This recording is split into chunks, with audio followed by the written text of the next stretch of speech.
Without getting stampede, went in toward paddock and up towards it.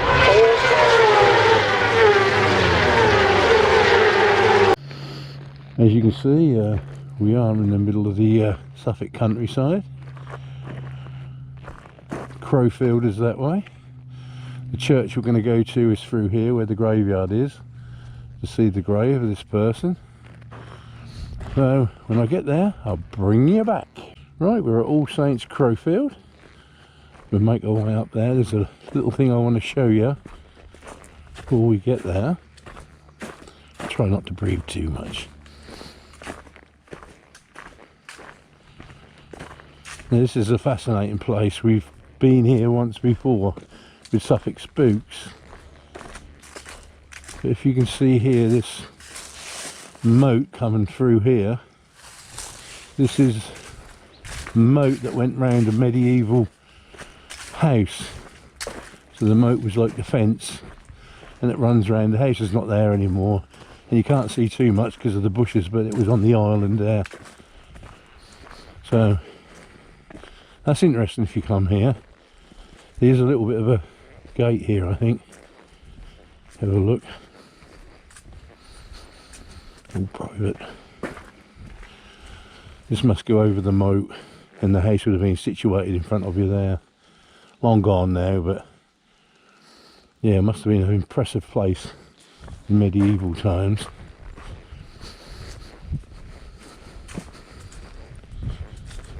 Now, the person I'm looking for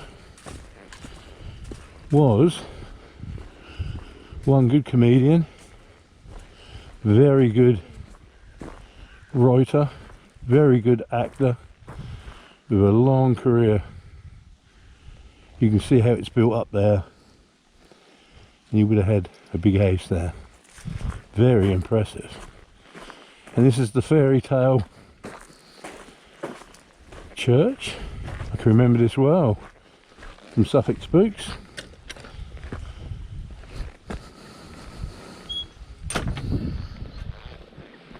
Very impressive. Look at that. Just like out of a fairy tale.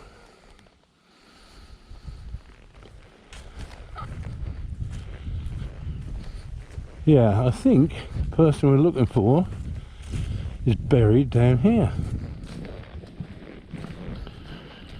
Now this person is very talented, trust me, very talented. I can remember him as a child and an adult. He done so much on telly, radio, plays, writing plays, you name it, this man done it.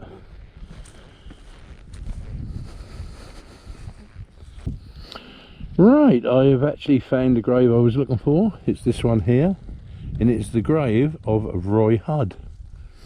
Now, most people will know Roy Hudd. He was always on telly, always in different shows, radio, comedian, you name it, this guy had done it. A brilliant writer apparently. Find it a bit sad that I'm here and there's no stone yet, but it was 2020, so it's a couple of years ago, nearly 3 now. It's a beautiful place to be, I suppose, if you want to be planted somewhere. As you can see, it's lovely, it's very quiet, it's looked after. I'll tell you a little bit that I do know, because I looked up a brief history of Roy, and he was born in Croydon, and just after the Second World War his father left the family. He was a carpenter, and shortly after that tragedy struck. His mother committed suicide, she gassed herself. So he was an orphan very early, and he was brought up by his grandparents in Croydon. He done his national service and stuff like that, and then his career took off in radio, and from there he never looked back, right up to his death really. He was always working, he was always on telly, especially in the 60s, 70s and 80s. He was always popping up on different things. I think one of his last projects was Benidorm, the comedy Benidorm. He was in a one of those episodes. But yeah, he died in Ipswich Hospital. I think he was about 82. Very funny man. Oh, he wrote books on the old music hall. He used to do Flanagan and Allen and that sort of stuff in them days. Very talented man. And this is where his resting place is. Like I say, I can remember him for years as a kid, growing up and whatever. I keep saying it, but he was so talented. Yeah, this is not my genre to do this sort of stuff, so I'm not going to give you a whole list of stuff. But those who are interested and can remember Roy Hudd, if you can't, just look on Wikipedia. That'll have his whole story there, and you'll find out how talented this guy was. So yeah, rest in peace, Roy. You gave me a lot of bloody laughs and whatever. He had that face. He had a face. If you see pictures of him, his face was so pleasant, you know, and he looked a comedian as well. But he could act as well. If he had to do serious acting, this man could act. Yeah, he could act. But anyway, like I say, rest in peace, Roy. You won't be forgotten, I should imagine. My goodness, some of the funny stuff you've done.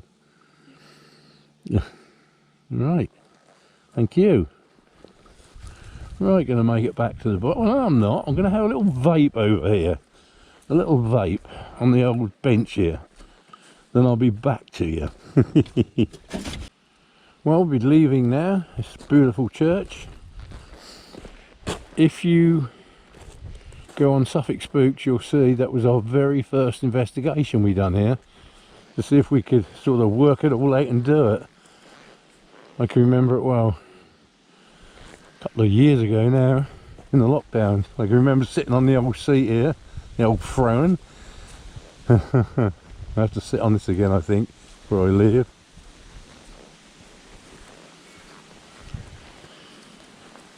Oh, look at that, eh? What more do you want, eh? What a beautiful spot. I did find it a little bit sad that Roy's grave hasn't got a headstone. I know the ground has to settle for quite a long while, but I thought maybe there would have been a headstone on there by now, because it's 2 years ago. It doesn't look like anybody comes here, put any flowers or anything like that. But it is what it is, I suppose.